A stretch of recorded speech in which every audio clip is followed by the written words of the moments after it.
surprise ang Panginoon. Tayo mga kapatid, dapat ma-surprise sa Panginoon.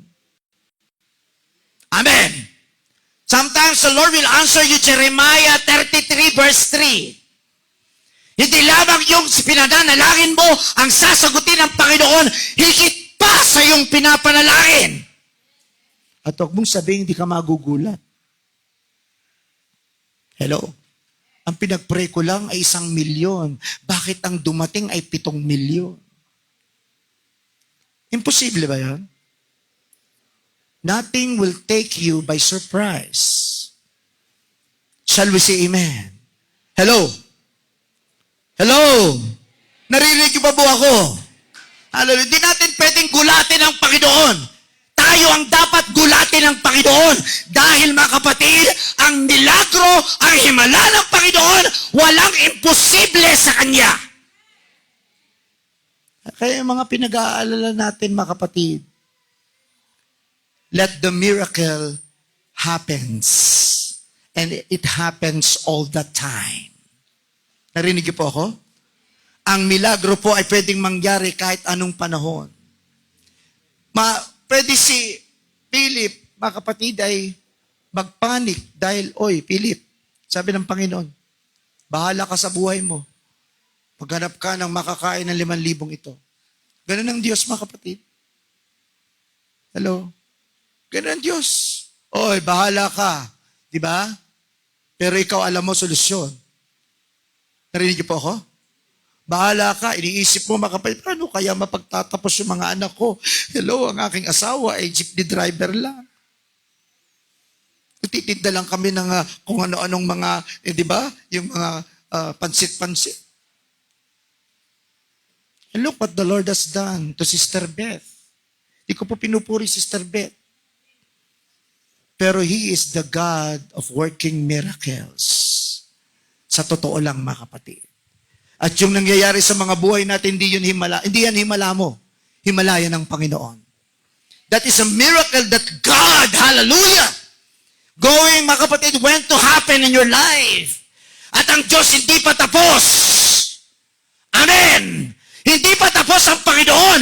Kung ang Panginoon ay gumawa ng himala sa ibang tao, ang Panginoon ay maaring gumawa ng himala sa iyo. Kung naniniwala ka, palakpak mo yung kamay.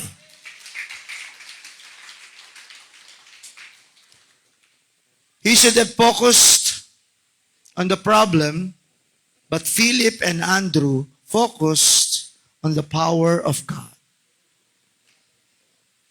Yung katagang nothing is impossible to God, wag lang kataga sa bibig natin. Amen. Hayaan mong ang pananampalataya ang kumilos.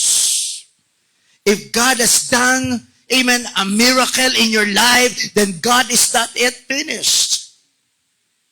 At ang isang pinakamalaking himala na ginawa ng Panginoon sa buhay mo ay binago ka ng Diyos. Huwag ka na maghintay pa mga kapatid na ibang focus na himala. Pero mga kapatid, yung tingnan mo sarili mo sa salamin at sabihin mong naniniwala ka na ngayon na pogi ka pala. Huwag yung sabihin, hindi sinasabi sa sarili niya, ang ganda ko. Mukha ako ng nanay ko. And that is the greatest miracle that happens in your life. God, mga kapatid, changed you from a child of Satan into a child of God. Noon, puro kademonyo ang ginagawa natin, di ba, Danary? Sakit ng ulo ka ni Sister Presi. Sabi nga, harap sa amin, lasing, Pastor. Sige Pastor, sasamahan ko kayo doon sa taas. And that is the greatest miracle that ever happens. Amen. Si Brother Bart, di ba? Bawat isa sa atin, ipagmalaki natin na may Diyos tayo. Lalo na kung ang Diyos ay gumawa ng himala sa buhay mo. If God has healed you from sickness, if God has given you life every day, continuously, hello! Yan po ay isang malaking himala na dapat sana isa ka na sa tigok ngayon. Hallelujah. Pero purihin ang Diyos, mga kapatid. Buhay ang ating pinaglilingkurang Diyos. Gusto ko pong ipatuto sa inyo yung pamangkin ni Sister Nina. Yan po si Sister Christy. Yan po yung pinagpe-pray natin noon dito sa church. Na silang mag-asaway na COVID.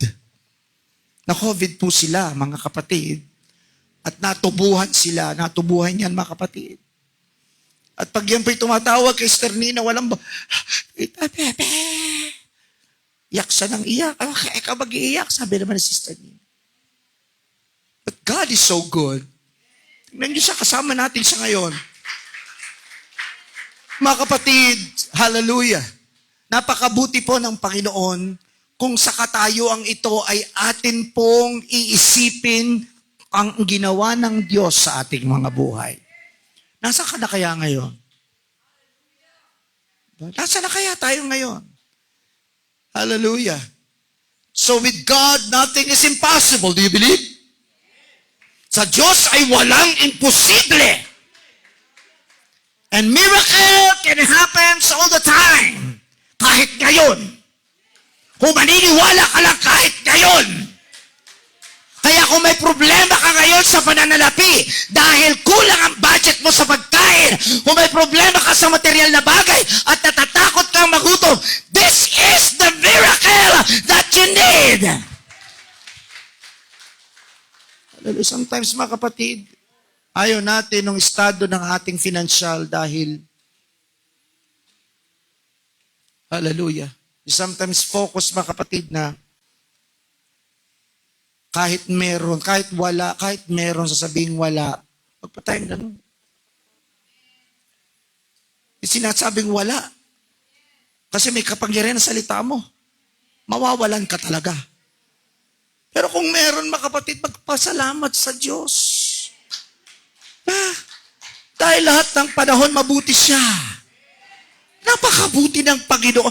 Yung katagang yun, mga kapatid, sana dumurog sa ating mga puso. Napakabuti ng Diyos. Hallelujah. Little much, when it is given to Jesus, it becomes great. Ano binigay ng bata? Isang paslit na bata. Sabi ni Andrew, meron dito, Philip, may batang may 5 tinapay at, hindi 5 tinapay at 2 isda. Kunin mo. Sometimes, we must be like a little children who have a pure heart. Sabi ni Jesus niya, kung hindi kayo magkakaroon ng pusong katulad ng isang maliit na bata, wala kayong kapakarian ng Diyos. Diba? Remember that story? Ang mga bata lapit kay Jesus, amen, lumalapit sa Panginoon, sabi doon sa gospel, at tinaboy sila ng mga alagad, pero sabi ng Panginoon, huwag nyo silang pigilan, sapagkat sa kanila ang kaharian ng Diyos. At maliban na kayo'y maging katulad ng mga batang ito, ay hindi kayo magmamana ng kaharian ng Panginoon. Alam nyo, mga kapatid, we should be like this little child who has a pure heart. Sige po, kunin niyo po. Tananghalian ng bata yun. Kakainin niya sa pananghalian. Susubo na lang niya. Pero sabi ng bata, sige po. Sige po, kunin niyo po. Bigay niyo. At alam niyo kung susunod na nangyari. Hello? Yung 5 tinapay at 2 isda, napakain na 5,000, sumobra pa. And sometimes, we must be like a little child. Hello? Kailangan maging katulad ka ng batang paslit na dalisay ang kalooban. Pag hiningi pengi, bibigyan ka. Amen?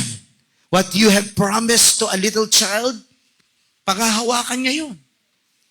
Kung ang Diyos ang nangako sa iyo, panghawakan mo. Maging katulad ka lamang ng batang paslit na may dalisay na puso. Hallelujah. Andrew finds a boy. And instead of focusing on problems, he focused, mga kapatid, because he knew Jesus. Kilala ba natin ang Panginoon?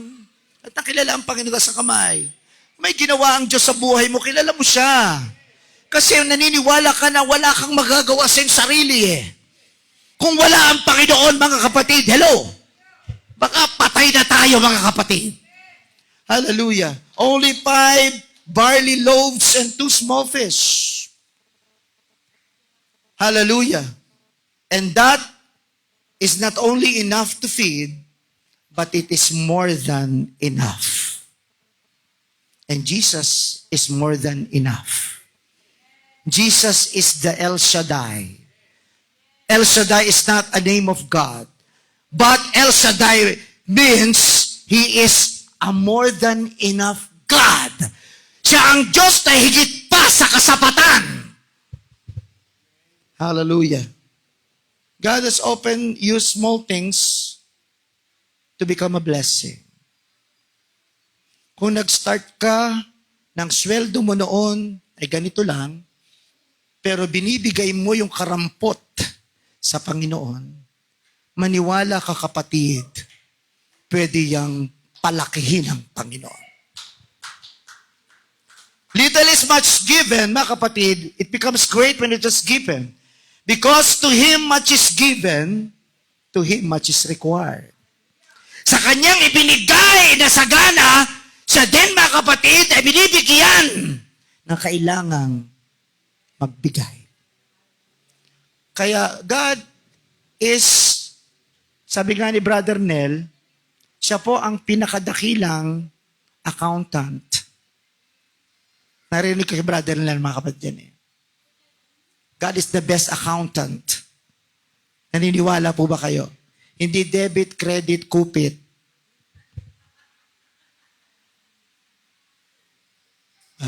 We know how to multiply. Galing mo sa multiplication. 1 times 1 hanggang 10 times 10. Memorize mo. Pero when it comes to God's multiplication table, we become poor. And we know how blessing will become great. Saan nag-uumpisa ang pagpapala? Sa pagbibigay.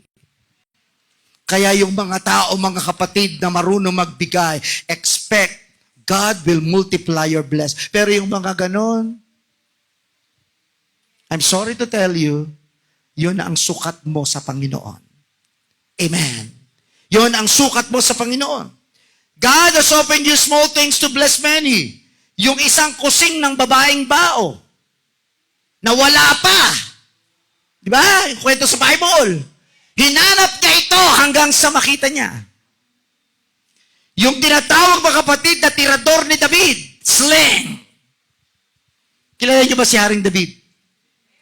Kilala niyo yung batang paslit na si David? Sunday school. Sa higanteng si David, almost 50 feet. Hanggang tuhod lang si David, ay si Goliath. Hanggang tuhod lang si David. Pero napatay niya ang malaking higante. Because of that only small thing. Hallelujah. Yung tungkod ni Moses. Oh. Hallelujah. Yung lampara ni Gideon. Napakaraming maliliit na bagay na ginamit ng Panginoon na ito po, mga kapatid, ay pinagpala ng Diyos. When we give what we have to Jesus, expect that He will bless it. Dahil ang Diyos di madamot. Hindi ka pa nagbibigay, pinagpapala ka na ng Panginoon. Maniwala ka. Amen? Hindi, mga kapatid, para tayong manok. Kahit ka ng kahit paloob. May nakita na ba kayong manok na kumakain palabas? Baka baliktad yung paalog, di ba? Ang manok, pagkahig paloob. Hallelujah. And what is that kind of miracle? Bakit hindi nagpanik si Andrew at si Philip? Because God turned troubles into miracle. Amen? Tayo, madali tayong magpanik. Walang pambayad sa ilaw. Ano kaya? Walang pambayad sa tubig. But the first thing that we must do is to sit down. Sabi ng Panginoon, paupuin mo sila. At ano po unang-unang ginawa ng mga alagad? Sumunod.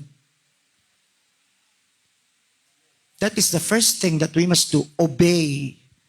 Obedience. And that is humbling to sit down and wait for God answers. Huwag ka mainip. Ang Diyos ay sasagot. But only obey first before you complain and murmur. Ano ba yan? Nauuna yung mga ganun eh. Ano ba yan? Ay na naman. Reklamo na naman. Dito, kabila. Pero nung nakaraang pinagpala ng Diyos, walang masabi. Sometimes, God is changing His routine to us to bless. Because He's testing your faith. Kung gaano ka maghihintay, obediently taking their places. Ang Panginoon is a God of order. Hindi pwede mga kapatid, instantly pag giningi mo, ayan agad. Di ba? You must pay the price. And paying the price is to obey God. Sumunod ka muna sa Panginoon. Bago ka mga kapatid, hello, kung ano-ano mga kapatid, hello, waiting to be fed from the lunch of a child. Instead of panicking, worship God. Sometimes, God is using some medium to test how we can worship Him in the midst of troubles. Amen? Worship God. And number one requirement is faith. Prayer. Pray until something happens. Push! Push your prayer! All we have to do is use your knee, vow to God, and humbly asking, Lord, Thy will be done. Hindi mga kapatid, gagamit ka agad ng shortcut. Hello, shortcut agad. Dahil mga kapatid, hindi mo agad nakikita yung purpose ni Lord. Kaya when you suffer, hallelujah, be sure that God really answered our prayers. We must wait. We must obey. It requires worship, prayers, push, pray until something happens, giving thanks unto our God, and always bear it to your mind that we are just distributors, but God is the manufacturer. Narinig niyo po ako? Sinong may-ari? Ikaw ba? Kaya lahat ng kaanumalyahan gagawin mo. Alala ko, nagtrabaho ako noon sa Isabela. Nag-pioneering ako sa Isabela. Nag-part-time ako sa isang opisina. Kami nag-i-inventory mga kapatid nung pinagbilihan ng palay, bigas, mais. At yung sekretary namin doon, kapatid ng may-ari, pag may bumiling buyer, mga kapatid, diretso sa bulsa. Hindi lilista, mga kapatid. Pati sekretary, gano'n na rin. Alumalya na rin. 2 sekretary. Pag may bibiling palay, mais, walang record. Kaya nung amin, mga kapatid, chinek yung ledger, yung mga libro, mga kapatid, ng opisina, walang pinagbilhan. Lugi ng 18 milyon. Wow! At yung may-ari halos maloko-loka, gusto na magbaril sa ulo. Hindi alam kung paano niya babayaran ang mga utang niya. Ang pera niya nasa labas lahat. Ang mga farmer doon, nagsangla ng mga titulo, puro papel ang hawak niya, wala siyang cash. Anong gagawin ko sa mga papel na ito? Sunugin ko pa ito. Hanggang pati bahay at lupa niya nairit na sa bangko. Pati ang church. And that suffering is so much, mga kapatid. But, alam yung ginawa ng may-ari? Pumasok ng Bible school. Pumasok siya ng Bible school. At doon niya, mga kapatid, binuhos lahat. Ang kanyang pusong maglingkod sa Panginoon. And God is so good. Although nakabangon siya, Kahit na malaking nalugi sa kanya, but still, he is serving God. Sometimes, we experience bankruptcy, and not bankruptcy in material things, bankruptcy in spiritual things. Because of such suffering, we become so hard to pray. Because of such depression, such mga kapatid, hallelujah, problems we encounter, parang ayaw man nang mabuhay. But the Lord is always have a rescue on you. Ang Diyos ay laging may kaligtasan para sa atin. And always remember, tandaan mo ito, ikilkil mo ito sa iyong utak. Hindi ikaw ang may-ari, ikaw ay tagapamahagi lamang, ikaw ay katiwala lang ng Panginoon. Hindi sa iyo ang meron ka, sa Diyos lahat, sapagkat siya ang pinagmulan ng lahat ng bagay. In Him, we move and have our being. Sa Kanya ka gumagalaw at sa Kanya ka nagiging malakas. Minsan nakakalungkot lang kung sino pa mga kapatid yung inaasahan mo. Siya pa mga kapatid ang tatalikod sa iyo.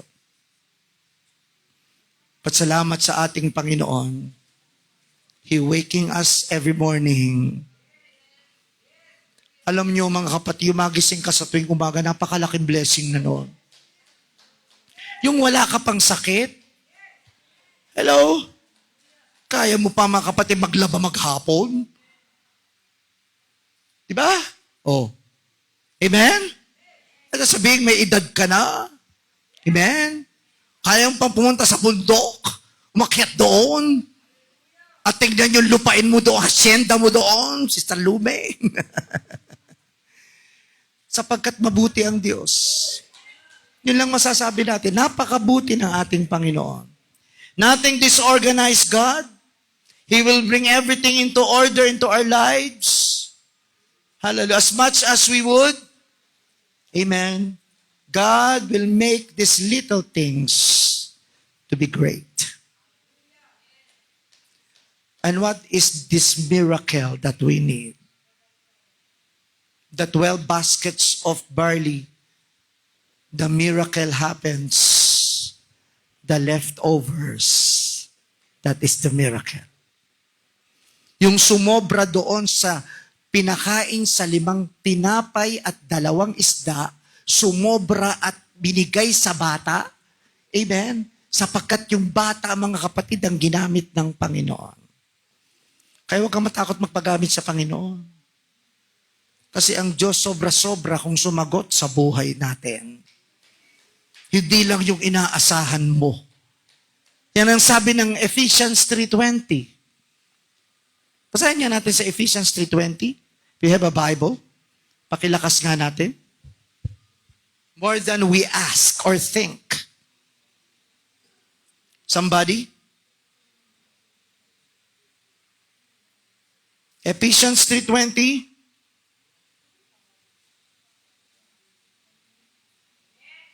Sige po, pakibasa, Tan Milet.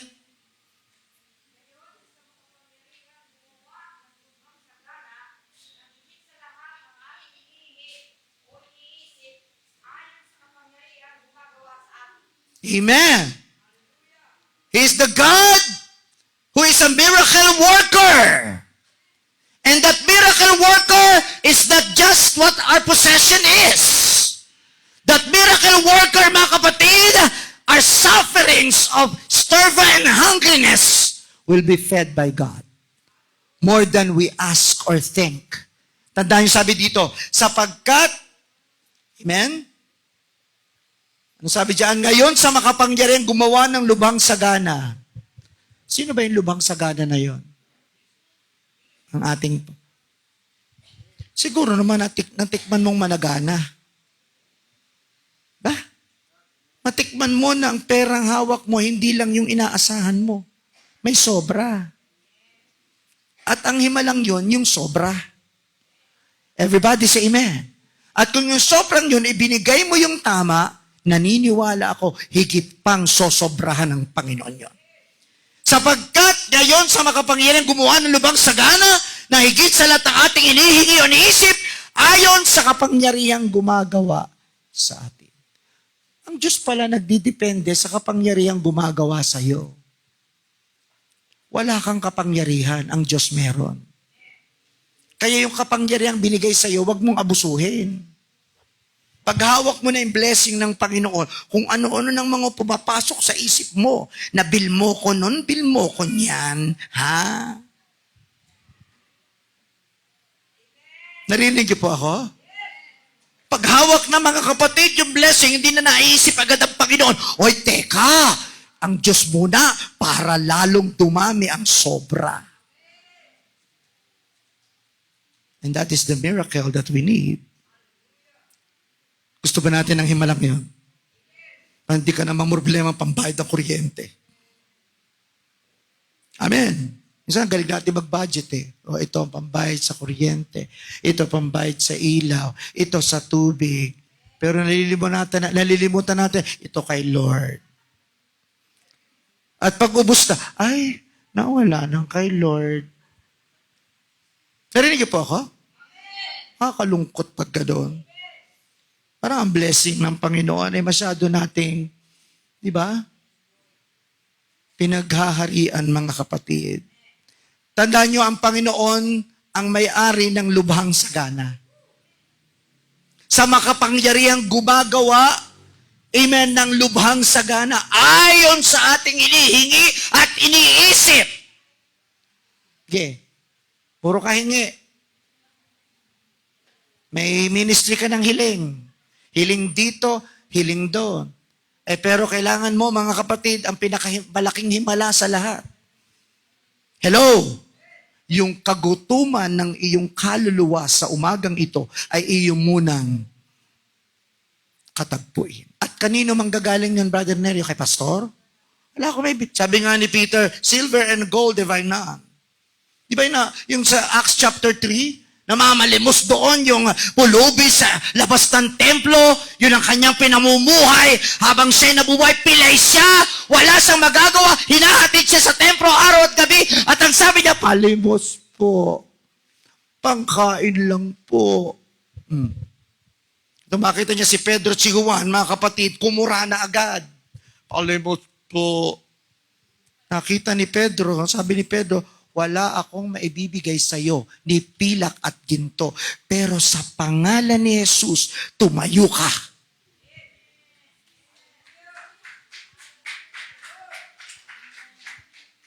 Wag puro mukmok. Wag puro paawa sa sarili. Tumayo ka. Kailangan mo lang ibalang ito ngayon. Hindi mo ba nakikita? Naghihirap ang kaluluwa mo. Kasi mga kapatid, nakapokus ka sa problema. Hindi sa iyong paglilingkod sa Panginoon. Nakakalungkot.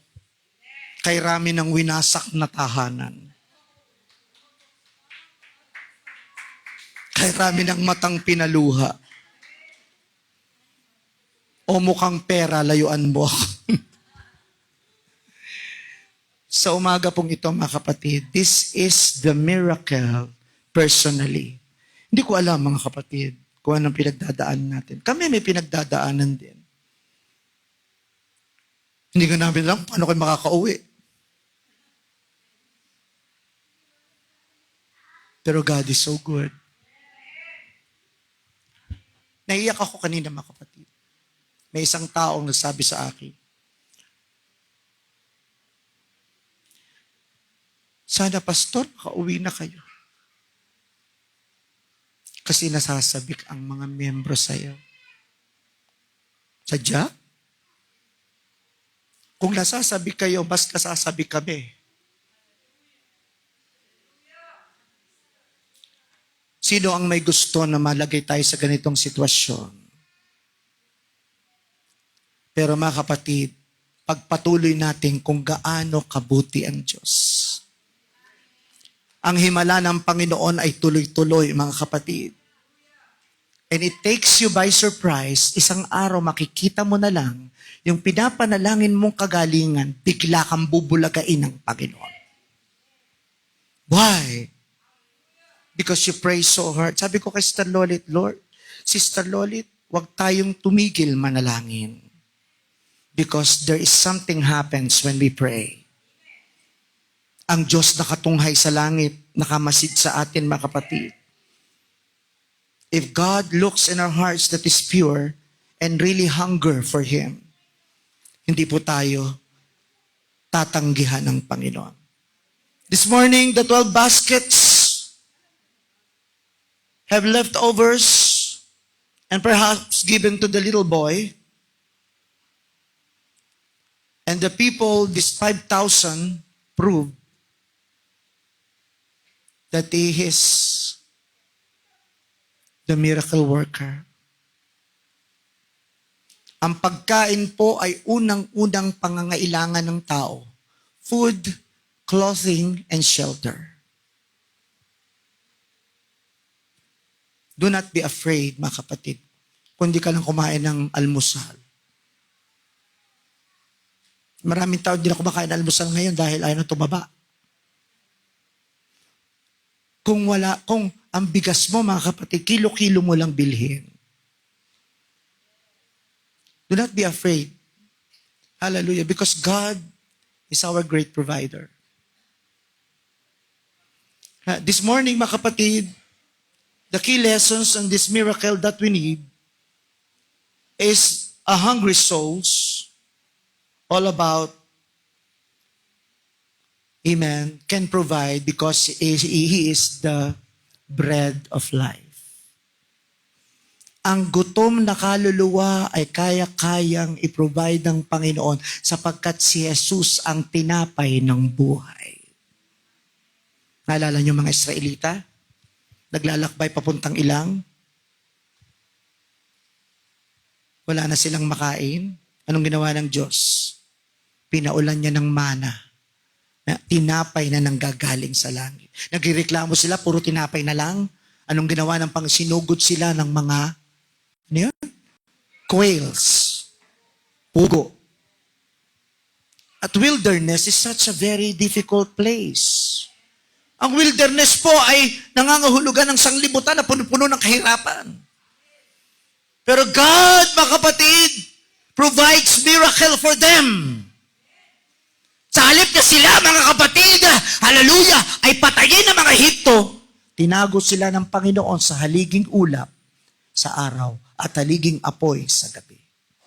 And when that moment comes, ang pulang dagat, patawid sila, hindi na nila alam kung anong gagawin nila. Dahil dagat ang harap nila, likad-giliran ay mga bundok, likod ay mga kaaway. Anong ginawa ng Diyos? Biniyak niya ang pulang dagat. And then they become free. Hindi ko alam, mga kapatid, kung ano, mga kapatid, ang ating struggle sa araw na ito. But Jesus is waiting on you to feed you, to feed you in this miracle. That we need.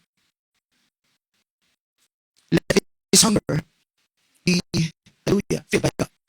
Be filled by kahit na isang taong leader man yan, o spiritual man yan, meron niyang pangailangan sa Diyos. Kahit na ang tingin pa sa iyo ay ang lakas-lakas mo, ang galing-galing mo, no. Hallelujah. Sa ating pong mga buhay, we only God. Kailangan natin ng Panginoon. Amen? Kailangan natin ng Panginoon. Tayo po ay lahat.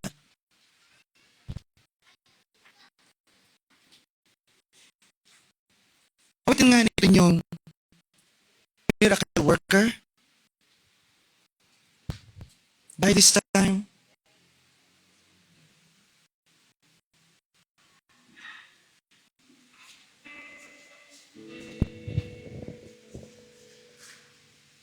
through our faith, hindi ko alam, mga kapatid, kung ano ang pinagdadaanan natin sa umagang ito.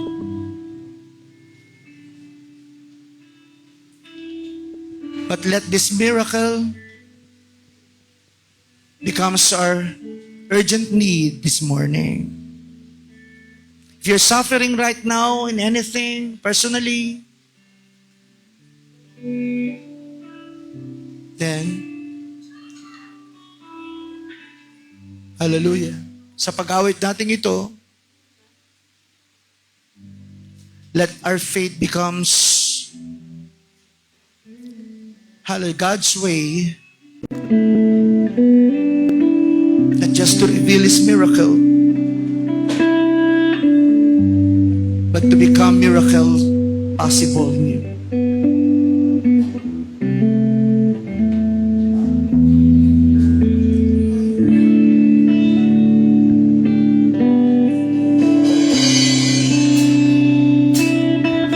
Hallelujah.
never stop working. You never stop working. Even when I don't see it, you're working. Even when I don't feel it, you're working. You never stop working. Oh, hallelujah! Even when I don't feel it, you're working.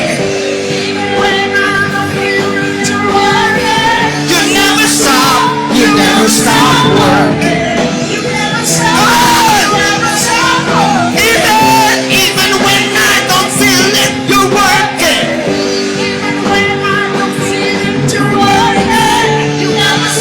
Hallelujah!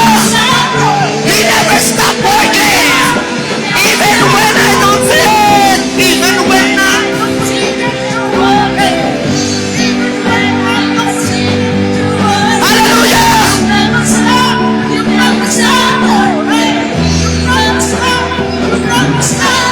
hallelujah! Even when I don't feel it, you're working. It never stop.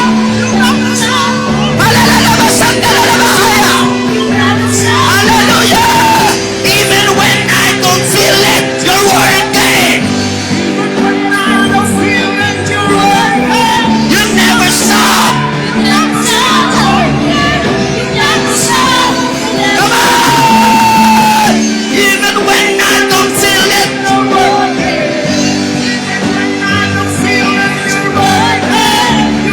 alawasan talabahaya.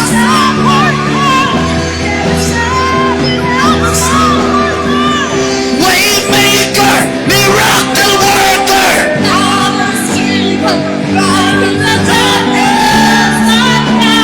God is who you are. He's the waymaker.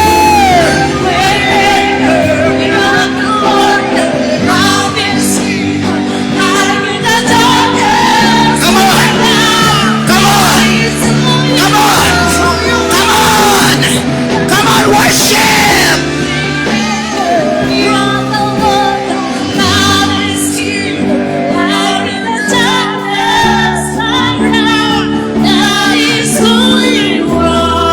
Believe it. He can do great things in you. He can do great things in you. Maniwala ka. Mababalala sa talalabahaya. Huwag mo asahan at Diyos ay kumilos lang sa'yo ng simpleng bagay. Walang mahirap sa Panginoon. Nothing is too hard. Nothing is too hard.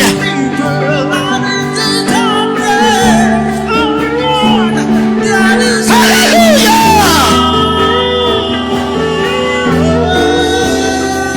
Mabalalala sa talalabahaya. Believe it! Believe it!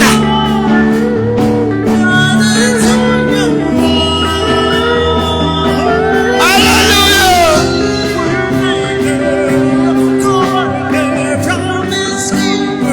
Hindi pa karaniwang Diyos ang pinaniwalaan mo. Na kapag may problema ka, susuko ka. Hindi ganyan ang Diyos.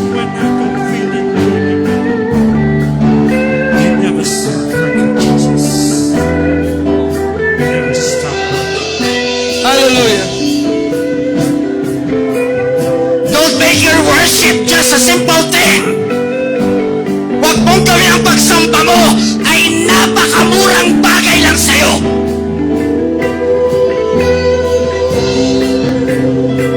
Worship Him with all of your heart, with all of your soul, with all of your might.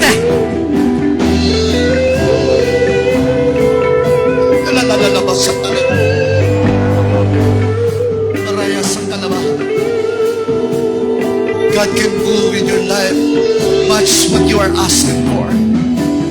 Much is given. Just put in obey Him with all of your heart. Hallelujah!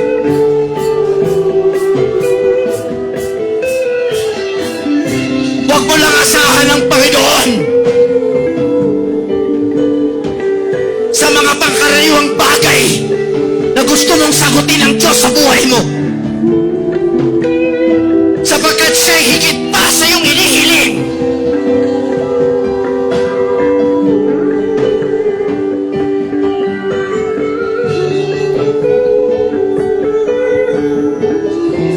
Hallelujah.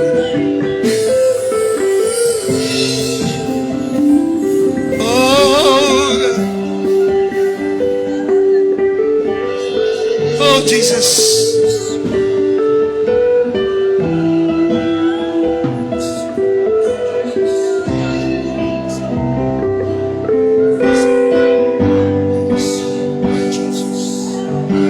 Bago po tayo magtapos, mga kapatid,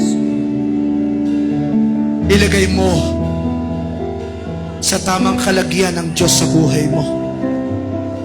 Don't put God in your life as an ordinary thing. He is great. Kaya ang paglilingkod natin sa Panginoon, ganun lang mga kapatid, akala natin kadali. Don't become familiar to God. The God whom you are serving is a great, great God. Kahit na ikay napakasimpleng tao lang,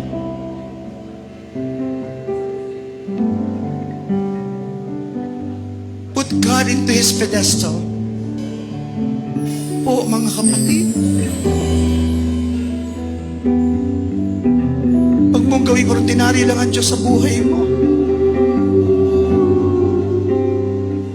if God is really blessing you so much,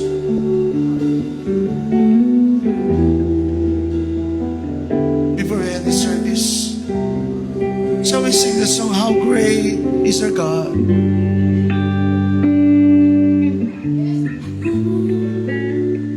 Ilagay mo ang Diyos sa katayuan niya sa buhay mo. Please, do not belittle God. Malaki siyang Diyos sa buhay mo, kapatid.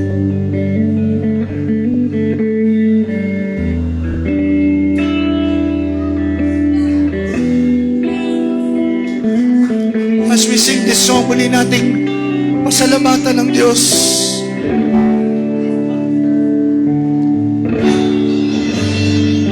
How great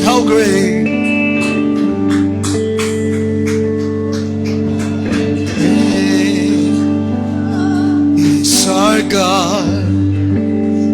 Sing with me, how great is our God. And all we see, how, hallelujah, how great is our God. How great is our God? How great is our God? Amen. Sing with me, how great is our God? Oh, and all we see, how great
Hallelujah. Hallelujah. Hallelujah. Hallelujah. Salamat sa ating Panginoon. Salamat sa umagang ito, mga kapatid. Salamat sa dakilang biyaya ng ating Diyos na patuloy niyang ipinagkakaloob sa bawat isa sa amin. Sa bawat isa sa atin, mga kapatid. Salamat. Salamat sa mayamang presensya ng ating Panginoon. Tayo po'y manalangin, mga kapatid, sa pagkatapos ng gawain sa umagang ito. Samahan niyo ako habang ako po'y mananalangin, mga kapatid. Oh God, hallelujah, hallelujah. Panginoon, napakabuti mong Diyos. Pinupuri ka namin, pinasasalamatan sa lahat ng mga bagay na ginawa mo sa buhay namin. Itong buhay na aming tinatamasa, itong buhay na meron kami, Panginoon, ito'y nanggaling sa iyo, dakilang Diyos. At ikaw lang din ang kukuha nito, Panginoon, sa oras na ito'y kailangan mo na. Panginoon, salamat sa pribilehiyo na ibinibigay mo sa amin na kami nabubuhay pa sa mundong ito. At alam ko, habang may hininga pang lumalabas sa aming mga ilong at habang tumitibok pa ang aming mga puso, alam kong hindi ka pa tapos sa buhay namin. Alam ko may plano ka pa. May gagawin ka pa sa buhay namin. Panginoon, minsan hindi namin ito maintindihan, hindi namin ito maunawaan kung ano ba talaga ang dahilan ng buhay na ito. Ngunit God, alam ko, Panginoon, na habang may buhay, alam ko may pag-asa pa. At alam ko hindi ako mawawala ng pag-asa kasama ng buong kaluluwa na narito. Alam kong habang kasama namin kayo, alam kong may plano ka pang gagawin sa buhay namin. Panginoon, ipapagpatuloy namin ang buhay namin sa abot ng aming makakaya. Panginoon, hinihiling lang namin na sa oras na kami nanghihina, sa oras na kami napapagod, Panginoon, nawa, dagdagan mo ang aming kalakasan, pati ang aming mga spiritual na kalakasan sa buhay na ito. Lord, lalong-lalo na ang aming pananampalataya. Panginoon, increase our faith. Dagdagan mo ang pananampalataya na meron kami, Panginoon. Lord, samahan mo kami, Panginoong Hesus, habang kami nabubuhay pa sa mundong ito. Alam ko, Panginoon, gaya ng pinapaalala mo sa amin, hindi ka nagbibigay ng bagay na hindi namin kaya. Kapag dumating ang anumang mga pagsubok at problema sa buhay na ito, Panginoon, alam ko, ito'y sukat sa aming kakayanan at alam kong kaya namin itong lampasan. Panginoon, sa oras na nararamdaman namin na para bang hindi namin kaya, ipaunawa mo sa amin ang mga salitang ito na hindi ka nagbibigay ng lampas sa aming kakayanan. Ang lahat ng mga bagay na ito'y kaya naming lampasan dahil alam kong kasama namin kayo, Panginoon. Salamat sa paalalang ito. Salamat sa mga salita mo, dakilang Diyos. Panginoon, ingatan mo ang bawat isa sa aming pansamantalang paghiwa-hiwalay. At muli, ibalik mo kami sa mga susunod pang gawain ng iglesyang ito. Lord, sa iyo lahat ng kapurihan at pasalamat. Ito po ang aming samot na langit. In Jesus' name we pray. Amen.